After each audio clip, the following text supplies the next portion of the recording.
Wonderful, and thank you very much while I was just setting up the admin in the background there. So hello and welcome to the Yuki Hub Crawl 2022. I'm Sam from Yuki and I'm your host for today's event. This is actually, as the big number over my right shoulder will tell you, this is the 8th event we're doing in the virtual Hub Crawl this year. The 8th and final event actually in our virtual series. However, I'm delighted to announce that the Hub Crawl will head out on the road as a series of physical events. And we start on Wednesday, the 6th of April. And they'll be continuing every Wednesday through April and into May. So to find out more details on the physical tour, please go to yuki.org.uk, where all of the information will be housed there. And you'll also find a raft of other interesting forthcoming events and industry news. Now, I'm delighted to announce that our partner on the Hub Crawl this year is Barclays, and we're going to hear from Matthew in a couple of minutes to do a little welcome and tell us what they've been up to. And also Barclays will sponsor our tour on the road as well, enabling us to provide all of the food and drink that you would need and pay for venue. So big thank you for Barclays. At this point, normally there's a round of applause and everyone goes crazy to say thank you to the sponsor. Let's just pretend that's happening in the background. And today's event is being recorded. So a video link will be sent to you afterwards, along with all of the relevant slides. In the next couple of days, you'll get that. And also, we encourage you to speak to our, ask questions of our speakers today. And the way to do that is to click on the Q&A button at the bottom of the screen. Put your questions in there and I will ask them to the speakers as we go. And if they don't have time to answer them, they will answer them in text format after they finish doing their individual talk. So today's theme is the future of esports, and we'll be looking at this from a range of different perspectives with 3 speakers, and then we'll have a games panel. And we're starting with Matthew from Barclays. Hello, Matthew. Let me just promote you on the screen. How are you doing? You all right? I'm good, Sam. Thanks for having me. I can't believe we've already at 8 events to go. It's amazing. Watched them all and they've been amazing. So what's awesome been stuff. your favorite? Have you got a favorite? I like the future of tech. Obviously this one's my favorite, but I can't say that yet. So future of tech I think was one of my favorites. Wonderful. Well, I'm going to take myself off camera and hand over to you for a second. Awesome. So, hi everybody. I'm Matt Colclough, part of the Barclays Games and Esports team. Welcome to the 8th Yuki Hub Crawl. It's been an absolute pleasure for us to be able to be involved with these series, and we're so excited to be able to be involved with the physical events as they roll out across the country. So esports, it's one of those things that when we put together the team that we work on, we were very conscious that we wanted to make sure that the team was games and esports, and acknowledge that the esports industry, although sister to the games industry, has its own nuances and is separate in some ways. And that's a kind of a big core part of what we've been doing at Barclays and how we're looking at the industries. And like with the games industry, we are creating a team, and we created a team of people who understand what esports is, and that can become super prominent when it comes to financial services. There's so many nuances to regulations and rules around things like gambling, and there's a lot of confusion around how esports sits in that space. So we're very passionate about at Barclays that we understand what the industry is doing, what the industry is and what the industry isn't, and providing that support for everyone on that journey. We're also really passionate about continuing our legacy from traditional sports into the esports world.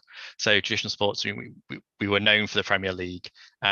We then moved on, and we've been known for, we are the naming partner for the Barclays Women's Super League, so the FA Women's Super League in the football. And we're very passionate about supporting grassroots in the football space, and we're also looking to do that in the esports space. So with some of our activity with NSC, supporting kind of students, especially last year with lockdown, supporting students in their esports endeavors and creating relationships and friends, but also how we can also span the gap between the games industry and the esports industry, and get some people who are enthusiastic through the esports industry, so you can get them interested in the games industry as well. So the likes of our Games Innovation Challenge, which is on to its second year that we're running with NSE, encouraging students who are passionate about esports to also look at the creation of games. Yeah, I think that's that, and that's what we like to do. We love to hear from the industry, be involved, and we just kind of want to be a partner to the industry as much as we can.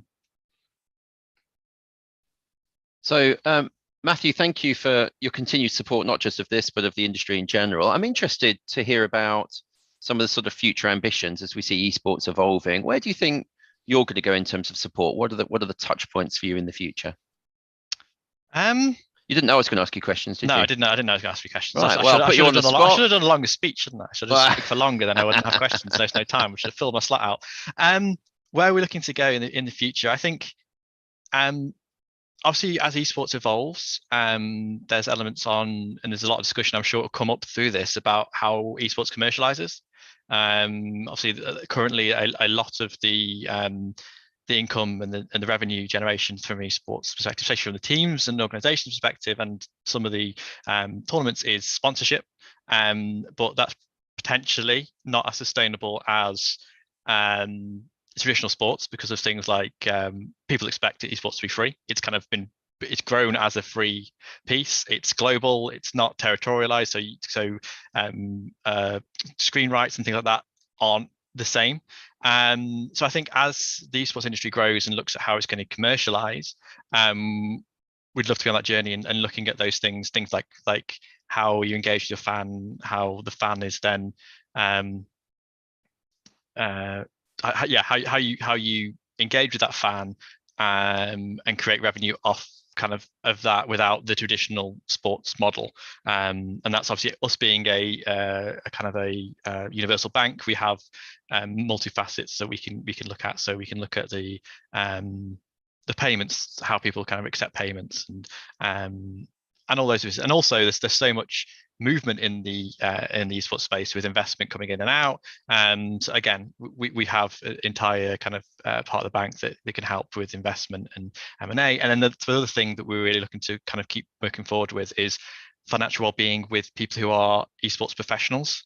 So esports professionals, and we probably include content creators in the same space, are quite often new to that level of income. And in traditional sports, there is a lot of support around with agents and things that's not there at the moment with the esports industry. So what can we do to provide that support and information completely free of charge and obligation to those esports professionals, so that they can make the most of their earnings and their wealth? Some very interesting thoughts there, and stuff that we will get to later in the in the panel. So really, thank you for setting the scene for me. That makes my life much easier. So I really appreciate that. No problem at all. Thanks, Matthew. Right, as Matthew takes a step back, I'm going to invite Ali Rashid to come and join me from London United. After Ali, we'll have Konstantin, and then we have a games panel. So Ali. Hello, can you hear me? Hello, fine? good afternoon. Yes, how are you keeping? Good, thank you. Yeah. It's been a nice day, to be honest, out here. Out here? Where's out here? Out here is in Camden, London. So yeah, in the office today, the brick wall, very Camden-y. So yes, it's been quite nice, pleasant weather. Well, we've had some quite far-reaching announcements from London United in the last couple of months. So no doubt you'll touch on that in a second. I'm going to hand over to you. Yeah. I'll take it from here. You take it from here. Thank you. Awesome. I'm just going to try and screen share. Please let me know if that works or doesn't work. Yep, I'll stay here on audio until we get it up and running. Lovely.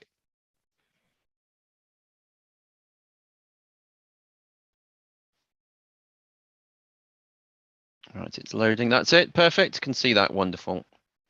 Can you see it all? Awesome. Yeah. Great. Brilliant. Over to Amazing. you. All right. Thank you.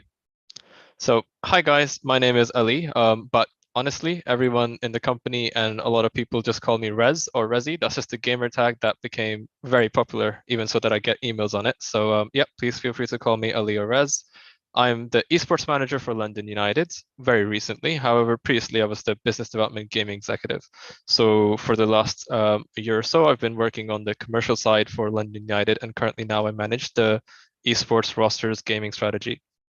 So realistically, I'm in a very, very strong position to understand how we can marry esports with the commercial side of a business and how brands can interact best with players. And I've kind of built a little presentation, a very rough one, just to kind of give you a bit of a feel into London United as an organization, but then also equally before that, what esports is and how we look at the space. I like to start off with just a general slide, just showcasing the scale of gaming and esports. And Matthew made a great point, which is that for us, gaming and esports are separate entities, but they play together very, very closely. So COVID has accelerated gaming and esports very, very heavily. Like over the last 2 years, you probably in some way or form have gamed yourself. And that's, I think, very key for us to understand and to build into, is that now more than ever, gaming is very prevalent. And you all probably have heard of Microsoft buying out Activision for 70 billion. That is 7 football clubs or more, all in one go. So gaming is probably going to get even bigger. This over here should hopefully give you a bit of an insight into the esports ecosystems for those of you who might be a bit new to this. The way we like to segment this is that you've got publishers on one end, which are game publishers like EA or Riot Games that build the games that we play. And then you've got tournament organizers on the other end, which basically run the tournaments or events or the esports events for said games. And then in the middle, you've got the organizations. This is where you have the teams playing. The organizations I've broken down into 3 categories. We usually have the influencer orgs like FaZe Clan or 100 Thieves that are built on content and have a very big clout and big following. You've got tier 1 performance-based orgs like your Fanatics and G2s, which have the best players and the best rosters to just compete and win. And then you've got grassroots orgs such as ourselves, which are playing in the mix of everything, to be honest. Like we've got tier 1 performance-based rosters, but realistically, we are in the position where we get players or teams which want to get the chance or opportunity to compete and give them that path to pro model in the ecosystem. This here is the slide that I like to quite refer to as the data slide. Kind of makes my conversations a lot easier and paints a better picture than maybe my own words will, which is just around the grassroots gamer. Again, before we even go to the esports side, there's the talk is there's so many gamers in the UK and in the whole world, which we kind of need to reach. And then from within those gamers, you kind of have people who are interested in esports. And then you build that interest with them and you take them on that journey.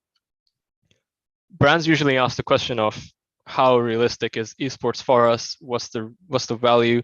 As Matthew referred, commercialization in esports is something which is still quite new and rare. And a lot of companies, brands, and organizations themselves are still trying to figure out what's the best revenue model or how it works. So for me, I like to quite refer to the fact that actually the gaming and esports community is highly tech oriented, very receptive. And again, this is where it becomes really valuable to us to be able to showcase this in data that they actually buy into what they see. They quite buy into the brands that their professional athletes or pro players are using, what they like, they use themselves. And a lot of them have a bit of high disposable income. Games are something that they like to buy into. They invest. There's a lot of cash flow around this as well. Welcome to London United. So London United is a purpose-driven esports org, and this is where we're a bit more different than most esports orgs, where we actually rely heavily on our purpose-driven arm, which is our USP of sorts, to kind of separate ourselves from just your performance-based organizations. So we continue to obviously have professional esports, we've got rosters, but then what we try and do is unite grassroots gaming with social issues, healthy lifestyle, because ultimately there are sometimes really bad stereotypes with gaming and esports, which sometimes can be very detrimental to conversations, but they're not true anymore. And what we're trying to do is kind of break those barriers. To do this, we have something we call a SOAP model. These are our values. Again, quite different to, I guess, a performance-based org is our really key focus on developing talent and educating people. So we really focus on building the skills and giving them that education and opportunity to kind of go and do what they want, whether that be as a professional player or even in the job that I'm doing currently. This is a very, very concise slide about everything that I could fit in about London United. And this is where, as Sam referred to, we've got so many things going on that sometimes one slide can't do justice. But we've got professional Valorant team, which plays at the highest level of Valorant, which is a Riot Games game. We play in the VCT. This is our tier 1 roster. We compete with all the big boys, if you will. And every game that we play, we get 500,000 views, which is amazing. And this is, again, goes into the commercial or marketing asset for London United. Then we also play in League of Legends. We've got FIFA and Fortnite as well. And with all of these different game titles, we've got different strategies and different levels of approach. In fact, just today, we announced a female League of Legends roster kind of going into the female esports scene as well, and kind of assisting and cultivating that, since that's something that sometimes gets left behind a bit. And equally, we have Connor Ball, who just joined as our owner of the organization, an amazing personality. He's a singer, a celebrity, but he also loves the game and streams, and it's marrying content with esports and gaming. This is probably the stuff that I'm most passionate about personally, so I kind of had a whole slide about it, which is the fact that we are truly trying to give a path to pro. And I'm someone that has a degree in engineering and a business degree, and I never thought I could do anything in gaming and esports because my parents were like, nope, study and get good grades. But here I am, and now I get to do what I wanted to do and kind of give that chance to others as well. So Ryan and Jaden are twins, and actually Ryan was born without an arm, but he has been watching Fortnite pros since very young, and now he wants to become a Fortnite pro himself. Together, they're an amazing duo. They actually perform very well, and London United has been able to provide them that support and utility so that they can go and compete. And they are currently competing. They've just started streaming, and this is the journey we're taking them on. And quite similarly with FIFA, our strategy was to give them a path to pro. Michael and Robbie are two Scottish boys. No one knew about them, and currently they're one of the most highest performing rosters this year. Michael's been already signed by a big agency, and they're now, his career has popped off now, basically. He was ranked second in the global series, and they started from nothing, but now they have become something because of the support that our FIFA veteran Adam was able to provide them and what we've been able to do with them. And this is exactly what we want to continue. So there's different models into esports, if you will, how you want to build your brand and your strategy. Equally, with London United, we are a brand that works with different partners. We've kind of had great opportunities to work with some amazing partners. We've built a lot of credibility. Unlike a lot of esports organizations, because of our social and purpose-driven orientation, we've got partners such as the Mayor of London, which gives us great credibility to do events. We've held an amazing event last year called All Access Gaming at Samsung with the Mayor's office around health and well-being. I've got a case study around it just to give you a bit of a picture. But again, this kind of showcases that there are lots and lots of brands that play in the space, and there's many different things that you can do. It just isn't always just a jersey sponsorship that sometimes is associated with esports. As I was referring to it, this is probably one of the most I would say interesting events that I got to be involved in from scratch. We had creators and influencers that actually had a story to tell, not just their reach, but actually had gone through a health and well-being journey, weight loss, or actually they were anorexic, and they kind of wanted to share that conversation. And then we mixed it in a best way with games and esports, with FIFA being the esporty side and then Dirt 5 being the game side, where we had someone who's never played FIFA scoring an on goal and everyone laughing and going crazy. And that was great content. Whereas we also had someone who was definitely a professional at FIFA. And what we kind of ended up seeing and doing is lots of parents came to this event with their children. And lots of parents were talking to us and opening up about how, due to lockdown and everything, they'd seen how their kids were interacting socially, and now they kind of wanted to see what this whole esports thing is about. And this is, again, one of the things that we're trying to tackle, is getting to parents, because all of them were like, we keep hearing the words games and like cash cups and esports and all this, but we're not fully sure. So it's educating the parents and giving the children the best chance they can to actually build a career. Of course, with this event, we also had some amazing numbers. We were on the Twitch homepage. We had 128K unique viewers watching the whole stream. So again, this is a way of getting brands involved and showcasing them great value, sometimes even more so than what they would probably get with just general marketing. So this is how we, as London United, like to work with brands and give them a broad variety. You've got the tier 1 Valorant roster, you've got grassroots esports with FIFA and Fortnite, you've got events, and finally, we also have our office, which is something that we're currently working on with an education provider called Strive. That's probably the most coolest part for me right now is I've got 2 trainees sitting somewhere here. They've been working with me the whole day today. I've been teaching them pretty much everything I know, and I couldn't have ever imagined to have that chance. And these are the guys who have been in esports themselves. They're very keen, and we've been able to give them that opportunity to come and study and work in our space and then get actual work experience with us and other partners. So yeah, Sam, that probably was a lot. So apologize to everyone if I just kind of overloaded you with information, but hopefully you have a lot of questions and I'm happy to answer them.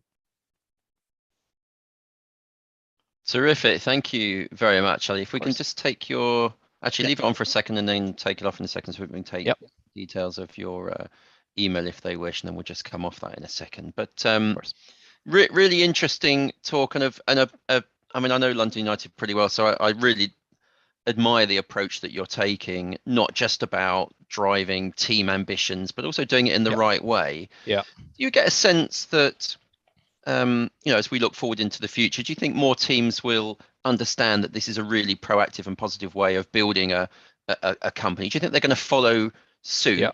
And if they are going to follow suit and catch you up, what are you doing next to push the agenda further?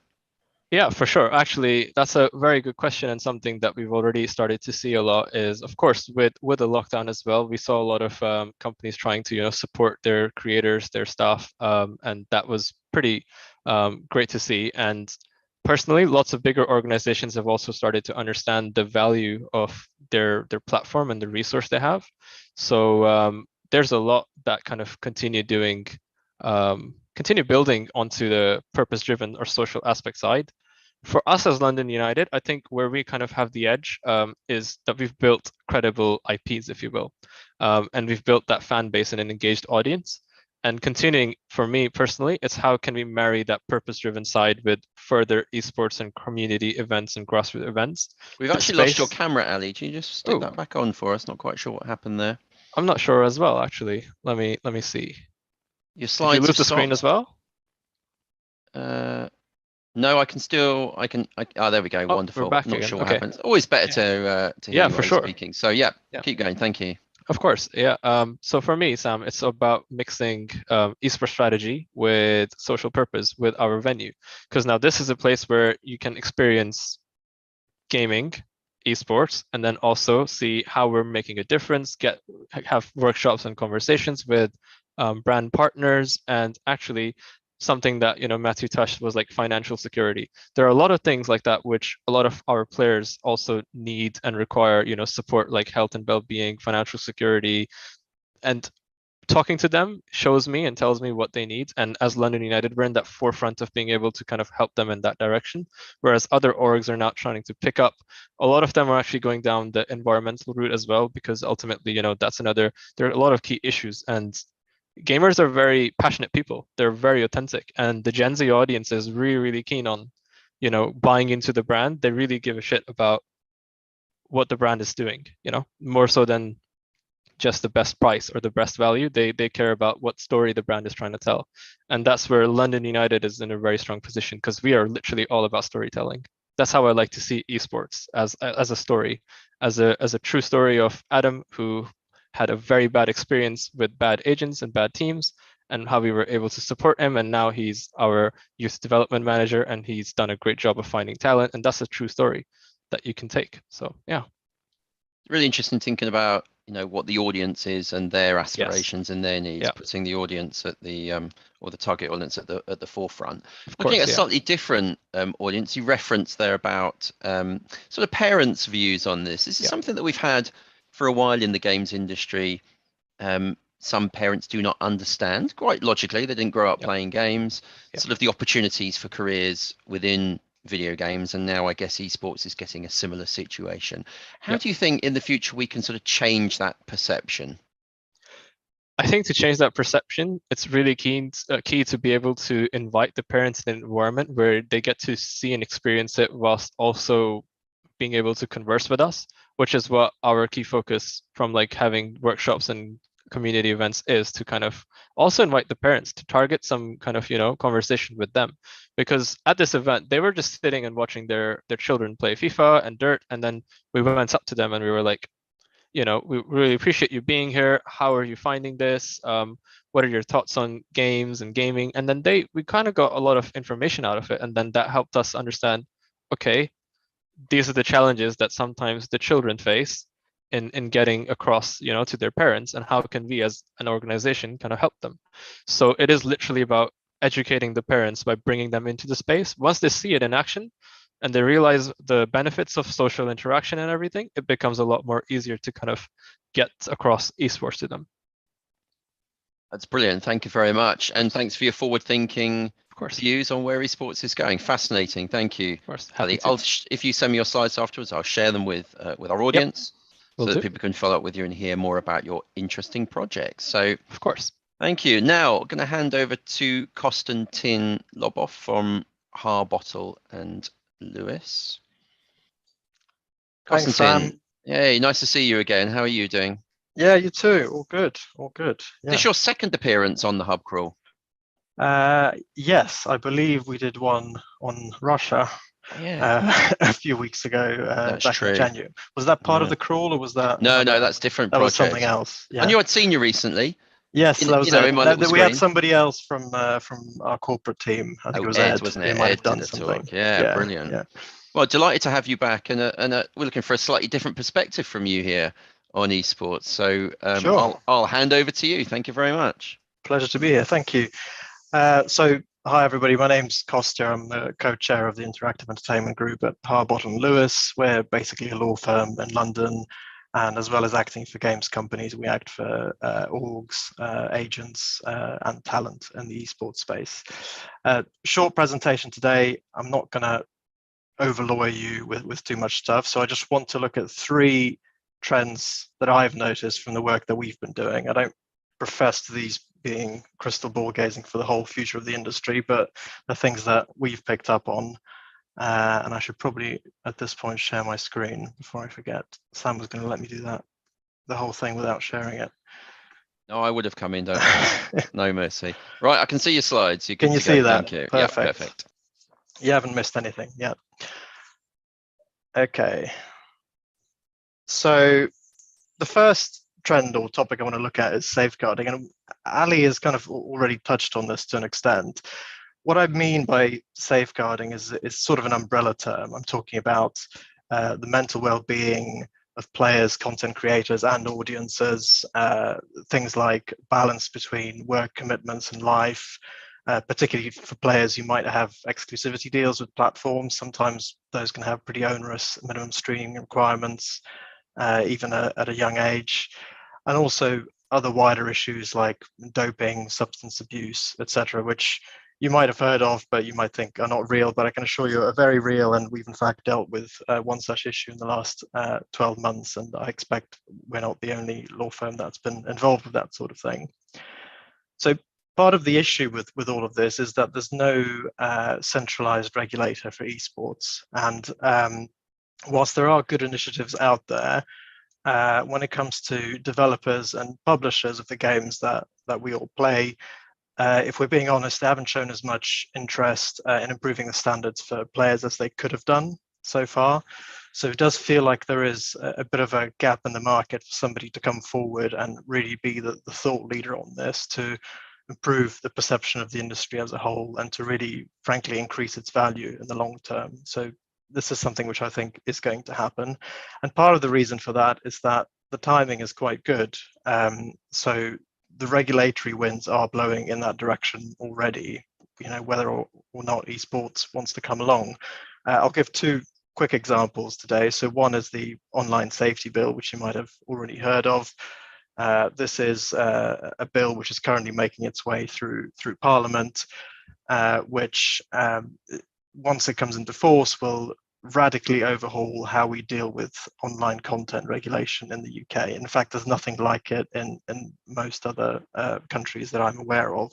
So for the first time, we're going to have a specific piece of legislation and a regulator, so that's Ofcom, who will be tasked with effectively policing the internet, policing a lot of internet content that we see today.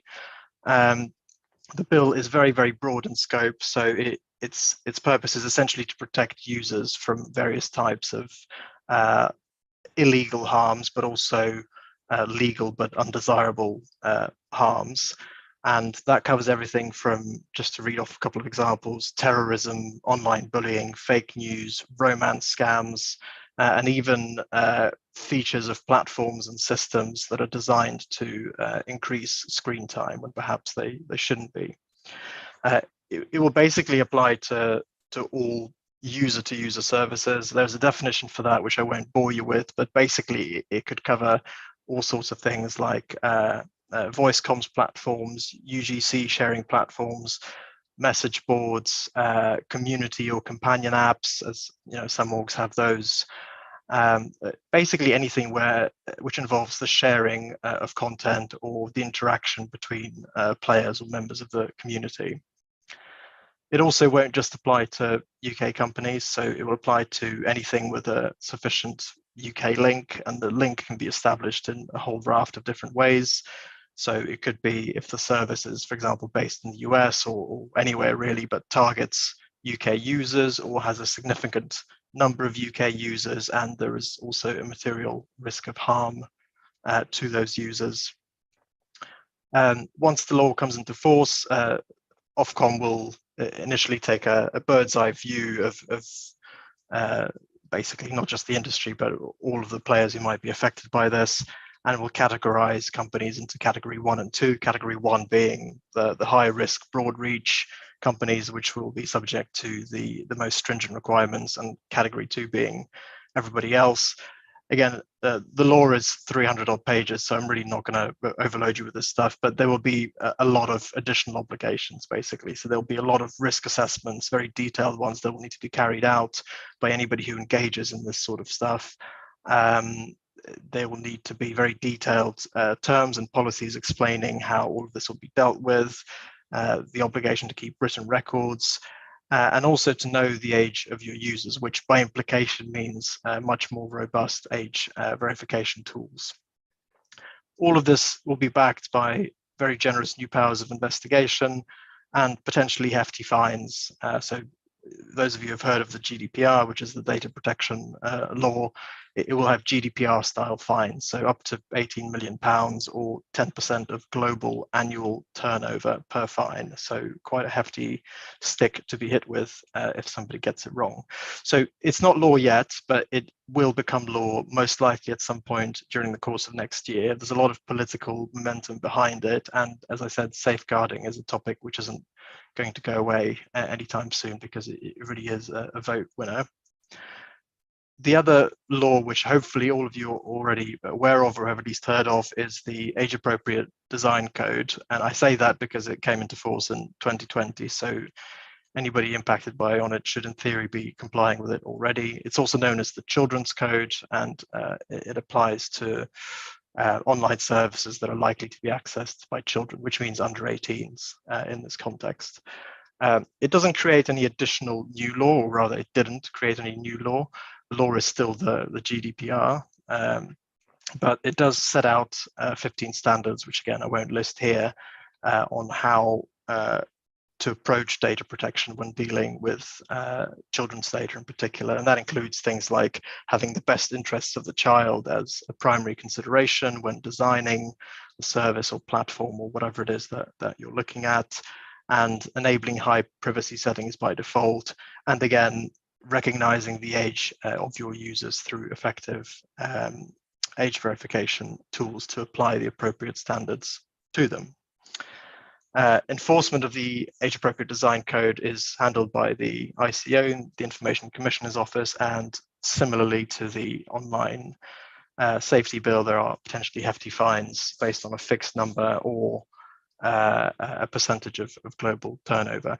So the reason for mentioning these two initiatives really is that they both kind of tie in with the UK government's objective to become one of the safest, if not the safest places in the world to go online. And that's a direct quote for what we're trying to achieve here. So they are ambitious, and I expect that they are just the beginning of a long raft of other regulations and law which we could see in the future in the same direction of travel. So my prediction, or at least my first trend, is that I think we're going to see a lot more focus on these topics from all of the stakeholders in the esports industry. The second one probably won't come as a surprise to a lot of you. You can hardly walk down the street without somebody mentioning Web3 or crypto to you. It won't have escaped anyone's notice that the world seems to be awash with crypto money at the moment, which is seemingly endless. Deals are being announced thick and fast all over the place. In the background there, you've got the crypto.com arena, which was several hundred million over the course of a few years. Not bad as a sponsorship deal. There's understandably a very strong temptation to take the money in the short term. But I also think there is a need to think strategically and consider the long-term implications. And that is by no means a smear on crypto at all.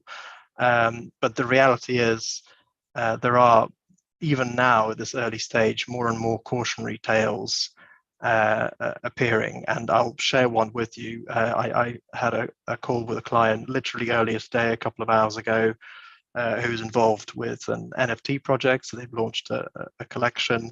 The collection relies on third-party IP rights being provided, and it has turned out that those rights are defective. So basically the rights the client thought they had are not the rights they actually have. And a third party has come out of the woodwork alleging that they in fact own the rights and that the whole project is infringing. Now that sounds bad enough already, but unfortunately it gets worse because it transpires that none of the arrangements are documented in writing. It's a collection of emails, WhatsApp messages, and telephone conversations. A bunch of NFTs have already been sold, some for very, very substantial amounts of money. There were no written terms and conditions governing the sale of those NFTs to buyers who paid those substantial amounts of money and potentially will now lose, if not the token, then at the very least the asset to which the token is linked. And to top it all off, everybody involved in this project has thus far been acting in a personal capacity. So there have been no companies incorporated. There have been no attempts to limit liability in any way, as well as to kind of avoid potential regulatory exposure for mis-selling digital assets to users. So in short, it's a complete effing nightmare, and it can all be traced back to a lack of planning at the beginning, and really giving some thought and doing your due diligence before you become involved in a project like this. So what do I mean by that? Well, just the basics really. So who are you going to be working with if you are going to be collaborating with somebody to, for example, do an NFT drop or something along those lines? What is their track record? What other projects they've been involved in? Have they gone well? Who are the individuals behind the company? Where are they based? Where is the company based? It goes without saying that any agreement should be documented in writing. I know that seems obvious, but as my example from today shows, it doesn't always happen, because people sometimes think, well, we just want to get the deal done and we'll give it to the lawyers and paper it all later on. But unfortunately, that's not how things work. If NFTs are involved, or some kind of digital asset is being offered to users, really important to understand on what terms those assets are being made available to users, because users, many of whom will presumably be consumers, will have things like consumer rights, and they will have the right to expect certain things from the asset that they're paying for, especially if they're paying very substantial amounts of money. It's also really important to have an exit plan to understand, if you change your mind and you decide you no longer want to be involved in this project after a certain period of time, or if something goes wrong, how do you get out? What are the termination rights? What are the consequences of termination, and how would you deal with that? As well as what is your potential liability, and has it been limited in an effective way? The legal points aside, from a general business sense, it's also worth thinking about whether having a crypto partner on board, for example, would restrict your ability to enter into other deals in the future, or, for example, to market your goods and services to certain audiences, certain categories of audiences, or audiences in certain countries. It's worth bearing in mind that this is still very much an emerging area, especially so on the law. So the way it tends to work is new tech comes out, then business comes along and adopts it, and at some point later on, the law catches up and finally sort of legislates for how we deal with these situations. We're still very much in that catching up phase. So the law and the regulators like HMRC and the FCA are all looking at this intently, and they're trying to get to grips with what rules should apply. And we are very likely to see more rules coming out in the future and more regulatory scrutiny. So that's something that's worth bearing in mind if you're thinking of entering into a long-term partnership. And the last trend I wanted to mention is something that I've noticed personally, and that is that both orgs and their players seem to be maturing as brands. And what I mean by that is they are diversifying their activities. They're looking for new revenue streams. Some orgs are full on transitioning into becoming lifestyle brands. Ali mentioned the likes of 100 Thieves and FaZe, who, I mean, you could argue they are more about content and merch than they are about competitive gaming. In fact, that probably is factually the case. Nothing wrong with that, of course, and in some ways, maybe that is the right way to go about it. Players themselves are looking at getting more into content creation, those who are currently pros, which gives them more control over their working time and their kind of their work-life balance, and hopefully secures their longer-term income as well. And orgs are also embracing this, and as mentioned, a lot of them have dedicated content creators on their rosters alongside pro players as well. On the legal side, this is reflected in a couple of developments. So players and roster members having extensive and unfiltered interactions with their own audiences, which cannot be in any way sort of sanity checked or pre-approved by the org, does present a challenge. So we are seeing more and more morality and more beefed up morality clauses being inserted into contracts, as well as things like more detailed codes of conduct and training on how to deal with external parties and any issues that may arise for players. Maturing as a brand also means that you start to face more and more brand-related issues, and it's important to sit down and think strategically about how to address them. So one thing to bear in mind is that, if you become a lifestyle brand and you are into your merchandising and your content creation, it's really important to understand what you have in terms of your IP portfolio, who owns it, where does it sit, to what extent is it registered or does it need to be registered, and does it cover your core interests and territories, which is all the sort of boring stuff that becomes very important when you start getting into cross-border licensing, working with distributors in other territories, and so on. So to give an example, having a squatter or somebody who gets there ahead of you and registers a trademark which corresponds to your brand in a country which has a first to file system, which includes, for example, China and India, can make it very difficult and much more expensive to deal with later on.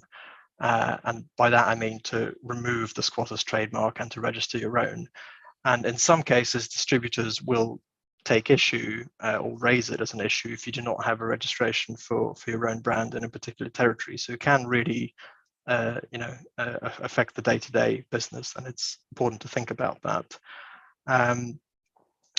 It's also good to think about the vast quantities of IP rights and content that are created in-house, and to have a plan for how that is captured, recorded, and protected going forward, because I suspect, well, I know for a fact that in a lot of orgs, there is a lot of leakage, and there is potentially valuable IP being created, which is not being captured in an effective way, and which could ultimately increase the value of the org in the long term.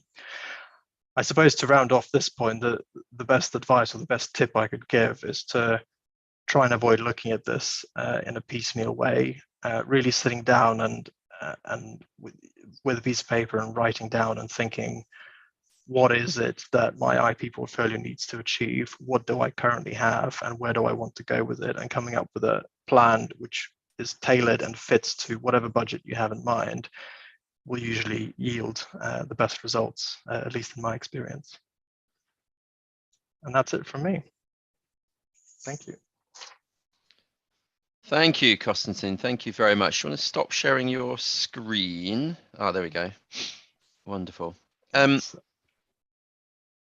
So yeah, really nice overview. Thank you for that. I'm really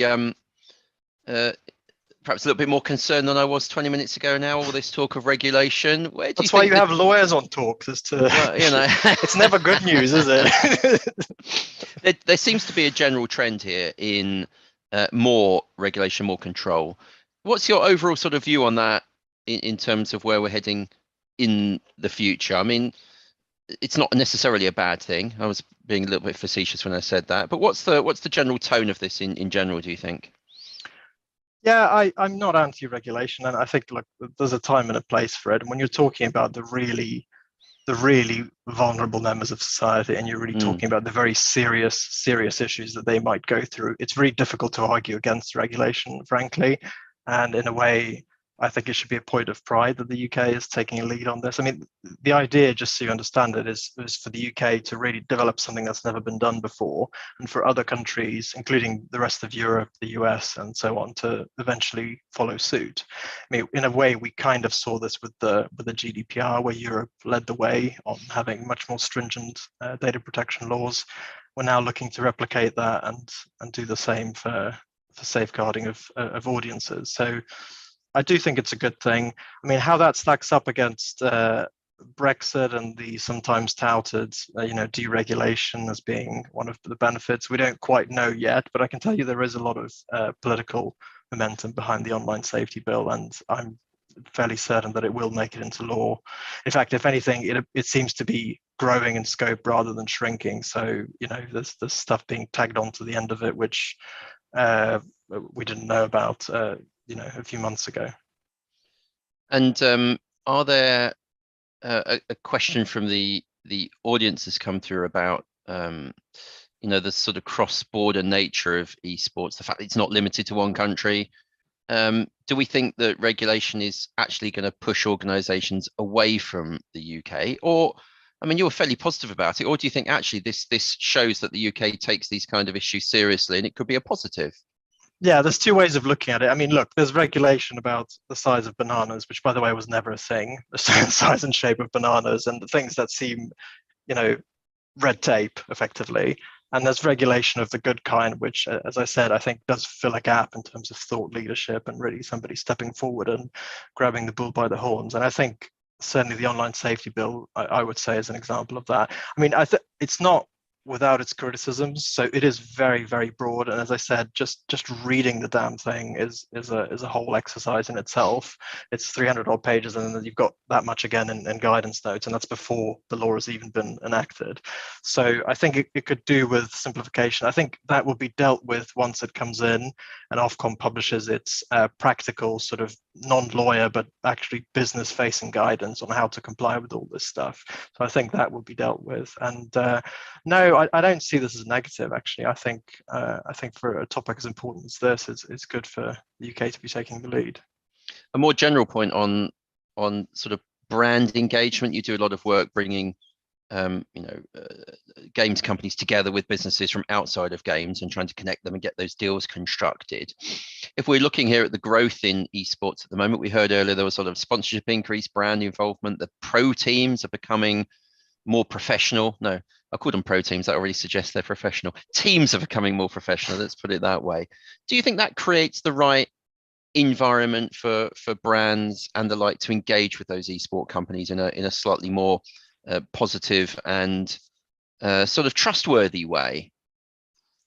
Yeah, absolutely. And I mean, look, the stats are all there. I mean, the numbers are positive. If we're being 100% honest, we have to be realistic that a lot of esports ventures are operating at break even or at a loss at the moment. But that's no bad thing. It's still a young industry by comparison to all traditional sports, and we've still got a long way to go.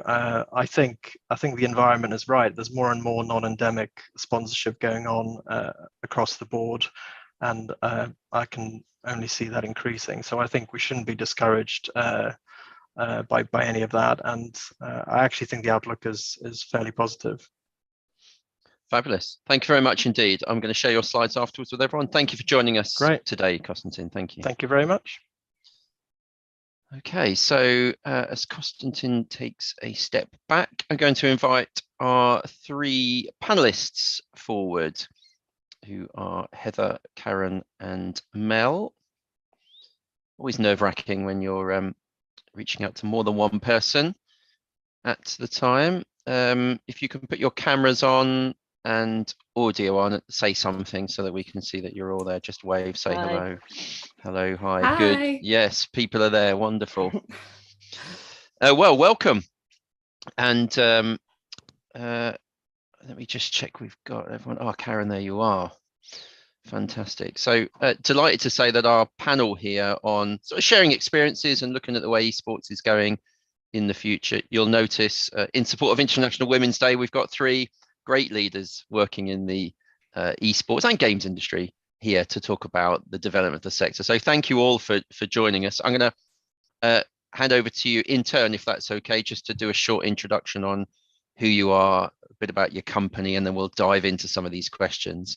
I'm going to start with Mel because you're currently in the middle of my screen. So Mel, over to you. Hi, yeah, I'm Mel. I'm editor-in-chief at GG Recon. We're a gaming and esports publisher, and we started in December 2019, so we're relatively young, really, in the grand scheme of things. And we cover all kinds of esports and gaming content, whether that's through video, articles, anything like that. So yeah, really happy to be here. Great to have you here, and I've never met you before, so I'm excited to hear what you've got to say. That would be fabulous. Karen, over to you next. You would wait till I got to cough. Oh, sorry, yeah. It's fine. Hi, I'm Karen. I'm the EMEA Comms Director at the Story Mob. We're a global comms consultancy that's rooted in esports and gaming. We actually launched about 4 years ago in California in the US. For those of you that don't know where California is. But I joined the company November 2020. I was hired to lead the UK office, and we've since grown to 8 people, and we're growing pretty quickly. We work across clients like Riot, Fnatic, Team Liquid, Square Enix, basically consulting with them against their business objectives in esports, and then developing comm strategies for them and rolling them out.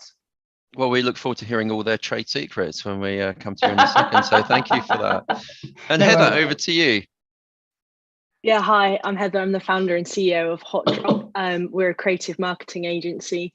So we'll deliver everything on a strategy basis for brands, tournament organizers, teams, you name it, in terms of how they're going to sustain a presence in the esports space, whether it's the first time or the 100th time that they're getting involved through, creative assets and social media marketing and on-site activations and things like that.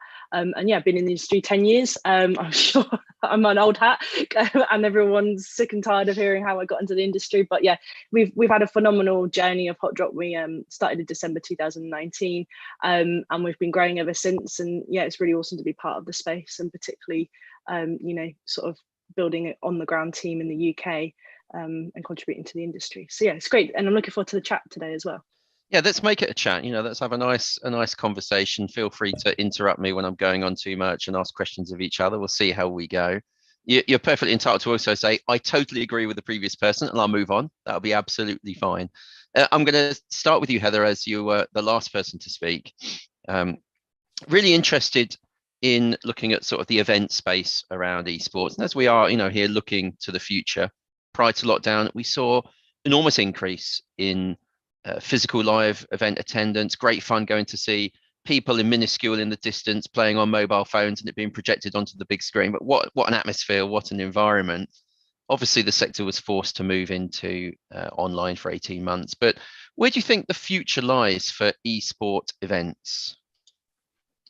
Yeah, I think it's a question that we've been asking ourselves for 2 years of what will remain normal and what will be the new normal. Having just come back from IEM Katowice and being at the Spodek Arena, with the sensitivities of everything going on, the event felt normal. It felt how a stadium event has been. I think there is an expectation perhaps for people. I think we're going to be dealing with the nuances of sort of, you know, COVID regulations in countries and whether they change, and that will affect audience attendance. And I think at the moment we still can't quite in particular tell what the impact of events will be because of a lot of the bans and travel bans at the moment on as we slowly eke in. But I think ultimately one of the ways I see events going forward is that you will have a simultaneous online and offline offering, because the offline event, you're never going to be, its USP, its offering is always going to be the same. We obviously have stadium events where viewers watch online, you know, 1 million viewers at a time peak watching a tournament, as well as being in a stadium. So I think it's just going to come building out tools and ways of engaging with those audiences that are online and offline and making both of those experiences unique simultaneously, without completely hampering on physical events and ticketing on that side of things, which has always never been a huge driver in esports, particularly if you were to say, like, look at the revenue streams of esports and having ticketed majors in the UK, you know, I certainly wasn't going to get pushed on how many tickets we sold or the ticketing revenue and the pricing structure of tickets. It was everything else. And I think that will remain the same, except it will be more, what was the uplift of the online activations? Yeah, that's the challenge, isn't it? Trying to maintain what we've got and still getting back to take the real benefits out of it. Mel, what's your view on events and where do you think they're going to be heading in the future? Thank you for that, Heather. Yeah, I was just like taken in by what you were saying, and I was like, yeah. I think I'm probably the odd one out here. I started at GG Recon in June 2020, so right smack bang in the middle of everything that was happening, and I've not actually been able to get to an esports event yet. I've been sending journalists and things like that, and my prior experience to this current role was in gaming. So I have heard on the grapevine about how incredible the events are, and you can't compare anything to it when it comes to like online things like that. And I do think Heather's right. There's definitely going to have to be like both sides of the coin.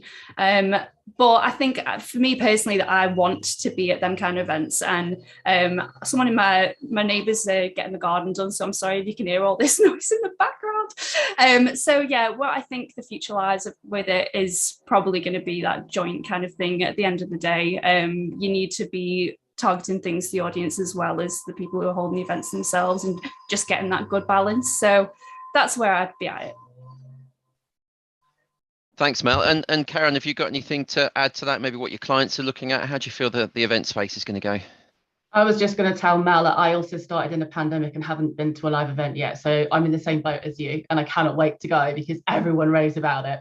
And I think, you know, from our perspective, we also see like a hybrid model working. We've seen how our clients have adapted to very quickly to taking tournaments online and actually working with their partners to provide online experiences.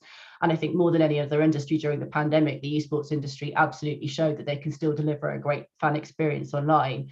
One of the things that we did was quickly mobilize online media relations as well. We set up media rooms in Discord so that even the journalists were able to get access to the spokespeople at Right Publishing, for example, the players, the talent, anyone else that they wanted to speak to. And I definitely see a willingness for that to continue. So I kind of with Heather on this as well. Like, I think there's going to be some sort of working hybrid model moving forwards, but not really sure what that looks like right now. And continuing on the theme of events, but pivoting slightly into something a little bit more controversial potentially. Certainly a discussion point within the esports and games industry is about the whether esports has a place running alongside activities such as the Commonwealth Games. We've seen an announcement recently. There's going to be some parallel activity. The IOC, the Olympic Committee, been somewhat less keen to support esports. Now, Karen, do you think that esports has a place within major sporting events like the Olympic Games? And maybe the slightly more testy question of, do they need us more than we need them? But we might see what the responses come in first. But what do you think? What's your view on that? First of all, I think that pre-pandemic, there was definitely a lot of appetite for esports events and sports events to collaborate. But I believe that both industries stand on their own. And actually, I've seen some examples, and we were having conversations with a ton of sports organizations at the minute that want to run concurrent tournaments. So it's more complementary. Actually, I think it's not about, do we need them or do they need us? I think there's learnings on both sides. You know, traditional sports has been around for over 100 years, and we wrote a content piece called Extra Innings, which was pretty much an ode to sports, of what esports has learnt over the years. But then I think in the last 2 years, it's switched, and we've actually demonstrated how they can learn from us, because actually when the doors closed on some of these arenas and stadiums, they weren't able to engage with the fans like we were. So I tend not to say, do we need each other? I think there's definitely learnings on both sides. I only asked that to be controversial. You know, we're trying to... Heather, where do you stand? Oh, go on, Karen, sorry. Did you want more feistiness? I think I'll get plenty from you anyway. Heather, so where do you stand on the sort of esports, sports, real big like events like that? I think it's a really interesting debate, and have been around it for a few years now, and have outrightly said the famous lines, they need us more than we need them, in the past. But I think in a more mature approach now, with everything that's gone on and a new kind of like view on everything, I'm not surprised there's been friction towards the IOC, and I'm also not surprised they haven't taken up esports so much. I think for me, the long and the short of it of esports is we're making our own legacy, and we're making our own historical competitive tournaments and history there. And that's what the Olympics is for sports. There's that legacy of gold medalists. And I think had the IOC got involved at a much earlier stage of the industry's growth, perhaps, yes, medalled sports would be something. Should we have them? I think so. I think one of the biggest things IOC are going to really tackle with, as Karen's rightly said, sports been around for hundreds of years. Football is football. You know, your top tier competitive titles, they will have a life cycle, and how do you retain that legacy and that consistency? And for the IOC, probably looking at it, it probably changes too much, but I'm sure they're going to be building strategies around that, of games that perhaps have far more of a futuristic physical approach to it, perhaps in the VR world, that have the same kind of rule sets and skills that can be applied, so you can, as a competitor, still have that kind of best in the world approach to what the IOC really stands for, right? And its values. So I think it's not a surprise. I think we'll probably see a lot more from the IOC maybe in the next 2 to 3 years, and their involvement being a soft approach. I think we were all very much, you know, the old school esporters are all a bit like, oh, why is the IOC getting involved? Why? But I generally think they've taken a very soft and considered approach so far, and I think it will be welcomed. I'm interested to see what titles. They have a big problem of that the titles need to be day safe. They need to be appropriate for broadcasting, and they need to be able to be accessible by everyone in the world for a fair chance to qualify and represent their country in the Olympics. So yeah, a lot of I don't want to be in their internal team trying to tackle this, because I don't have the answers, and I think about it on a regular basis. And so yeah, it's going to be interesting to see how this plays out from them. Yeah, I like questions like this, because there isn't necessarily a right and wrong, and there isn't a definitive view, unless Mel's going to tell us what the definitive view is. Do you have a view on this, Mel? No. I think as a publisher, the more places that we can get esports and gaming, the better for us, really, and better things that we can cover, better on the ground reporting. So from a publisher side of point of view, I think it is a positive thing. But as Heather and Karen have both pointed out, it's very complicated. I don't want to be the person who makes that decision either. And luckily I am not. I was about to say, are you the person that makes that decision? That would be amazing. I could be, who knows? Well, why not? Well, let's make some decisions. And we think about today being International Women's Day.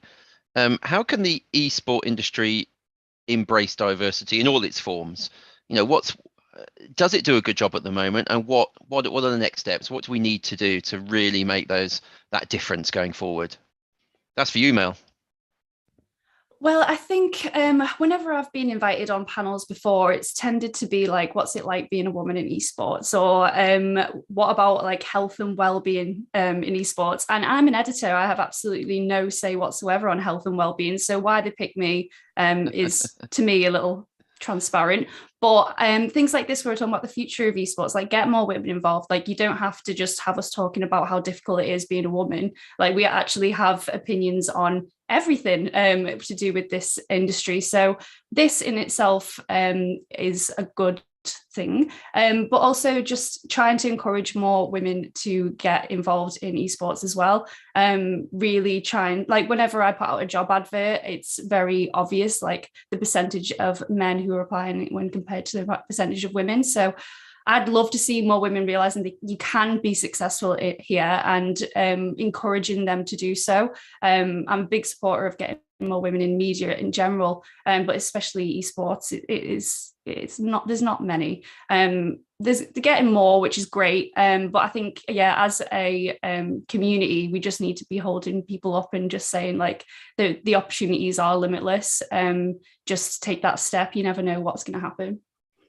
Yeah, great point. Thank you very much. And Karen, what's your particular view? What can we do as a sector to make this, absolutely require change? I think there have been some inroads. I mean, I'm personally proud that I work for a female-founded esports comms consultancy, and actually 4 out of 5 of our senior leadership team are all women. I think that's phenomenal and super exciting. But there's still a long way for us to go. I think looking at things like Valorant Game Changers, another client plug, unashamedly, that is one example of how they're trying to encourage more diversity and inclusion and give women a safe space to play. But it's only baby steps. And I feel like we have to move the conversation on. And I kind of totally feel what Mel is saying about being invited on panels and being asked to reflect on what it's like to be a woman in an industry. And I kind of feel like we've had those conversations. Let's move it on and actually, bring more action. And I don't always know what that looks like. I think, like I said, this kind of Valorant Game Changers tournament, which encourages women to take their first step into the ecosystem and wants them to grow and become more confident so that, they continue to blossom, is a positive step forward, but there definitely needs to be more done. I mean, we're a growing, expanding industry. We want everyone to come and play our content. It makes sense that we make content and deliver all of that. Heather, what's your perspective on this? Yeah, I feel like as the years go on, I feel even more of a pressure to answer this question correctly, and I find even more so that I try not to answer the question. But you can say it's a bad question. We can move on. I don't mind. No. It's a constant, but it's good to be challenged on this on a regular basis, because do I get laxed being a female founder of a business? And we're all human. We not necessarily cut corners, but I need to be constantly held accountable, because it's even more pressure to ensure that we're growing that industry. So I think in a way, I used to negatively look at the question. Now I positively look at it, because it's, again, another good touch point for me to be like, where are we at, and what do we still need to do, and where are we going? I think some of the stuff just happens back to the basics. Game developers ensuring that their environment that they're creating for competitive games is inclusive and not toxic as best as it can. Filters, there's always been this promise of filters and stuff like that. I think one of the best things CSGO ever did was to stop open mics at halftime, so you only had to deal with the toxicity in your chat on your team. But I overall think, like, just even at the complete entry point of playing a video game needs to be just considered in terms of its inclusivity and its welcomingness and its communities around it. I've written a note on my notebook, and I don't know what I've written now, or wrote even, so that's great. But overall, I think we are pushing in the right direction. I think there's something really fascinating from women within this industry. We're super supportive of everyone. You don't get that across many fields. Karen, one of Karen's co-founders, Anna, we used to work together at ESL. would say we've got rival businesses, I wouldn't think that. But what's amazing is to pick up and share best practices and mind share. And I think facilitating that as well, so we can learn from everyone of best practice in workplaces. Things like making sure job descriptions aren't gender biased leaning. That's so kind of learnt this year. I didn't even think about having an analytical engineering brain.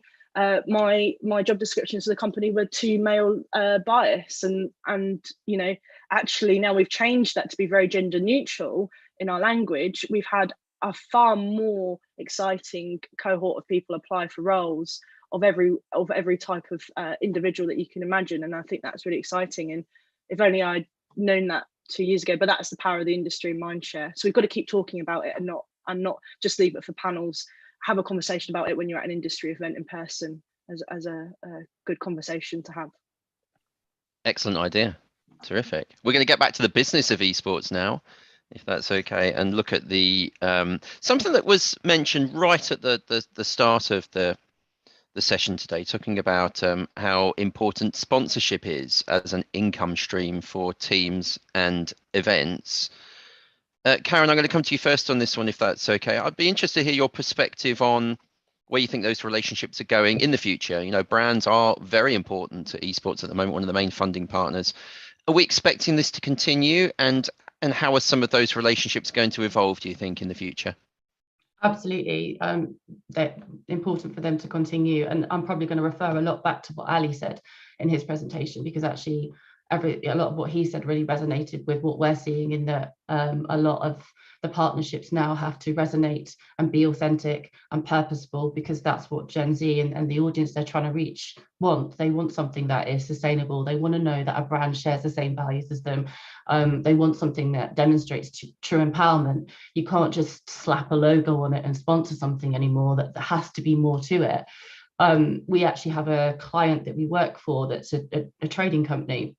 Sounds really random when we're an esports company, but they did a ton of research and they found that 90% of their employees were competitive gamers. Once they understood that this crossover in skills was prevalent, they brokered a relationship with Team Liquid. And it's not about them putting money against like all the events that Team Liquid are doing. It's actually, there's more depth to it than that. They actually want to recruit gaming talent. It's a long-term talent play for them. And so they're doing a ton of stuff with Team Liquid, and they're constantly evolving the partnership and making sure that it holds true value. And I think this is how more of those partnerships are going to go. We're already seeing it, but I think it will continue to do that. And I think people are really seeing the value of the esports community and that authenticity and what they demand. Yeah, I often hear about authenticity and the need to sort of build that and really hone that relationship. Mel, how do you see that sort of manifesting itself in the future then with brand engagement? I can hear this in the background, I'm so sorry. I think it's an interesting question. When it comes to brands and so on, obviously as a publisher, we sometimes look into like sponsored deals and things like that, and we tend to try and ensure that they're as natural as possible. But then you've got things like TSM FTX, for example, and that coming out of absolutely nowhere. So I don't know. I think it's interesting to see where it's going to go. But at the end of the day, gamers and people who are into esports, like, we're just the same as everyone else. So really, any deals could be the right ones as long as they're done correctly. Yeah, that's right. Again, the authenticity and doing the right deals at the right time, really important. Heather, I started by saying that sponsorship remains an important income stream for teams and events. Is that actually right? Is that the case? And is that still going to continue, would you say? I think for the UK, certainly. I haven't spoken to a team in probably a few months, so apologies if I am not perfect in my knowledge, but I know that, you know, there's a lot more expectations from the sponsorship money. Investment is coming into teams, you know, as it was alluded to earlier, you know, a lot of esports initiatives, whether it's an esport team or a tournament organisers, are typically breaking even or making a loss, have quite a high burn rate through their investment. I think the overall kind of reach of esports teams is still reliant on sponsorship in that way, but I think it's even more competitive than ever before, which is in a way I fear stunts the startup of organizations that could be those new, sort of Team Liquids and Fanatics to enter the fold. And you don't really want a monopoly on these global teams. And so it's like, how do we now incubate esports orgs that don't have to try and fight for sponsorship that comes with more KPIs and expectations? A lot of the endemic brands are super smart and wised up to what generates results for them, puts pressure on them, and then it's like, well, then there isn't long-term plays and support from that sponsorship and brand, and rightly so. They want to move on and reach an audience somewhere else. And you could argue a lot of where these esports teams sponsorship is like they feel they've already saturated that market already. So how do they now get to the mainstream, and is an esports team the right kind of I don't want to say avenue to explore, but avenue to explore for them these days? And is it key individuals and influencers that marketing and potential sponsorship spend's going to than teams? So I think it's quite a tricky period. And I'm sure if you speak to any esports teams, they are on a daily basis trying to secure sponsorship that isn't just a season, allows them to develop talent, which in long run, if they've got support, they can develop, female talent and, diverse talent and have longer term strategy plays. Right now, I feel like it's very much like living in the moment to make an esports team at least get onto the stage and building the railroad tracks as they're kind of going along. At a UK centric point, I wouldn't say that's necessarily globally. Well, you mentioned the UK, and here we are sitting in the UK talking about the growth of esports. I'll be just a couple more questions, if that's all right. And if there are any questions, additional questions from the audience, please feel free to pop them in the Q&A and I'll get them asked. So the UK, esports has been around for a while. The general perception is that UK is perhaps a little bit behind, but behind who and where and why? My question to you, Heather, first, if that's all right, is where do you think the UK stands within the global esports scene? You can take it from any perspective you like. So where does the UK stand? I think the UK is going to have a breath of fresh air to it soon. We're seeing quite a lot of brands and tournament organisers wanting to combine UK and Nordics as a region. Right. We've seen that just with Valorant and Polaris as a tournament as part of their ecosystem that they're launching with Valorant. And so I think that's kind of putting more eyeballs back onto the viability of the audience in the UK. I don't know why, but it seemed to have died down a little bit. It's certainly picking up. So I think in terms of longevity, and that's really good for the UK. I think in terms of like solutions and agencies, it's great, but there are so many. We are just like any other businesses in the UK, particularly in the games industry, struggling with so many of these new kind of regulations around things like, I don't want to say it, but Brexit. We struggle to now do what we would have typically done with the EU corridor, which is sending a freelance team over to somewhere, or our in-house social media team over to somewhere. Like if we want a videographer, we've got to pay for their car net, and that becomes not viable for the brand and the client, and then those relationships only become like UK centric, and so overall revenue and industry growth for companies in the UK are not struggling, but could struggle, and we don't know the full effect of that. So I would say overall we're in a really good position to start growing again, particularly with this kind of like regional approach with the UK and Nordics. But I'm interested to see how like sort of service hubs like this in the UK that have been built from the UK still service the likes of Europe, and therefore hire more people and more revenue for the UK business in general. And just an aside question for you, Heather, before we move on, are there any areas where the UK is particularly strong in esports?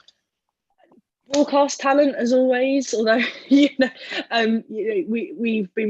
we're really lucky that our country is English speaking and is the mother tongue. I think that we still develop and are developing world-class talent for broadcast. I would say that's where we're really strong in esports. I would also say brands examples of how you can kind of transition from like a tier 3 to tier 1. I think the UK has great case use examples of that, of brand and team growth. So I think they're two really key takeaways.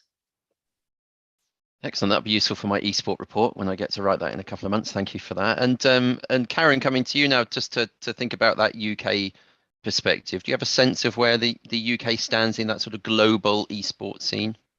Yeah, I mean, because we're a global agency, we tend to work quite closely with our US team. And whilst there's some massive legacy brands in the UK, you know, Twitch, right, Fnatic, etc., we do find that we're a little further behind in the US. I think you're right, Sam. I think we are playing catch up. But I'm also going to agree with Heather, because I actually think one of our strengths is around grassroots player development. And trying to put a lot of focus on making esports more accessible. So I think that there are some strengths that we have, despite overall feeling that we are nudging a little bit behind them on the whole. Yeah, I shouldn't have steered you by saying we might be behind other people. I should have asked a far more open question. I apologise for that. That's terrible. Mel, I'm coming to you again, if that's all right. The UK, I mean, thinking about where your business stands and your interest in esports, and perhaps, you know, do you have a view where the UK stands compared to other particular countries?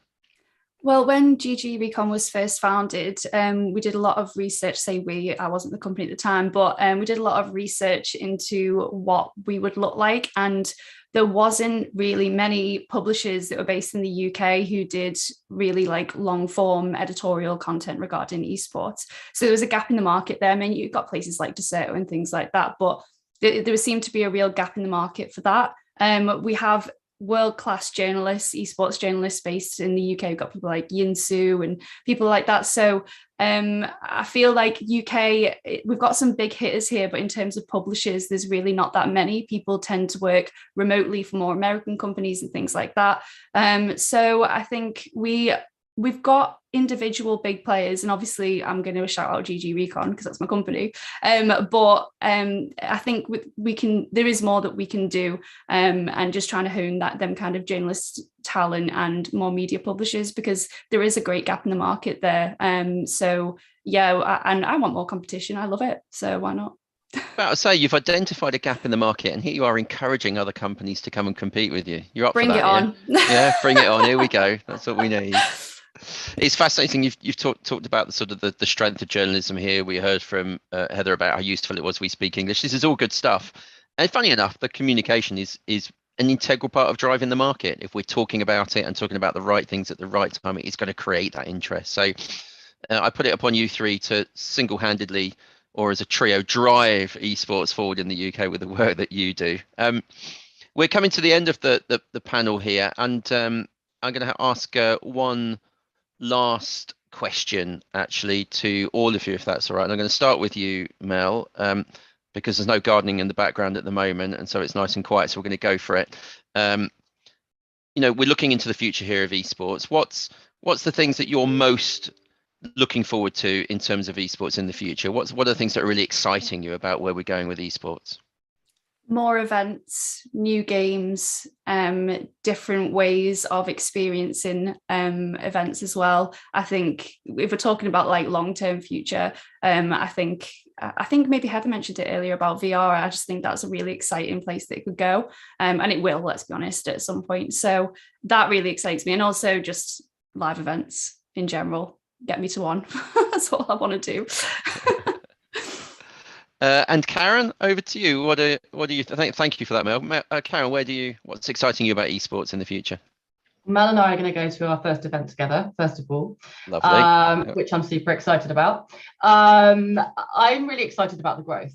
Obviously, the last 2 years has accelerated the industry, but there is still so much opportunity. You know, new fans, new players, new talent, and also new brands. So I'm excited to see the continued growth of the industry. And also, I think D&I is going to continue to be an interesting and relevant conversation for us to have.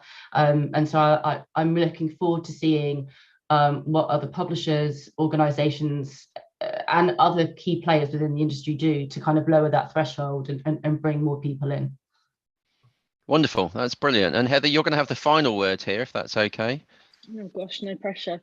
I guess it's just influencing and seeing the impact of this understated esports and gaming culture influence what is the mainstream without people realizing they're influencing the mainstream. It's like a really fascinating thing to watch. You're just like, you've got friends that have got no idea about gaming and esports that are quoting things or using terminology from our online communities, and I think that's awesome. And I'm just really excited to see what else we're going to bring to the mainstream, whether things like skins and NFTs. That's been in gaming and esports for years. Is it going to be community owned tournaments and IP?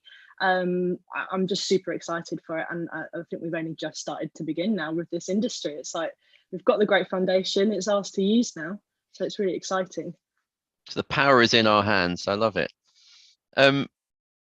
We've skipped through a lot of esport content there. We've done it at quite a high level, quite a broad level, but I think it's useful to cover off as much as possible, and I'd love to thank all three of you for joining us and sharing your time today and your valuable insight in this. So thank you very much to Heather, to Mel, and to Karen, and also to our earlier speakers, Matthew, Ali, and Konstantin. Really appreciate you giving up your time and sharing information today. I'll be sharing the video link with everyone tomorrow, and also the slides from the speakers. Please go through this, share the link with other people, share the words. There's a lot of really good information here today. I'd love you all to benefit from that. And finally, I'd just like to thank all of our attendees. Thanks for giving up your time on this afternoon to come and join us. I hope you've had a good session. I look forward to seeing you again at an event soon. Thank you very much.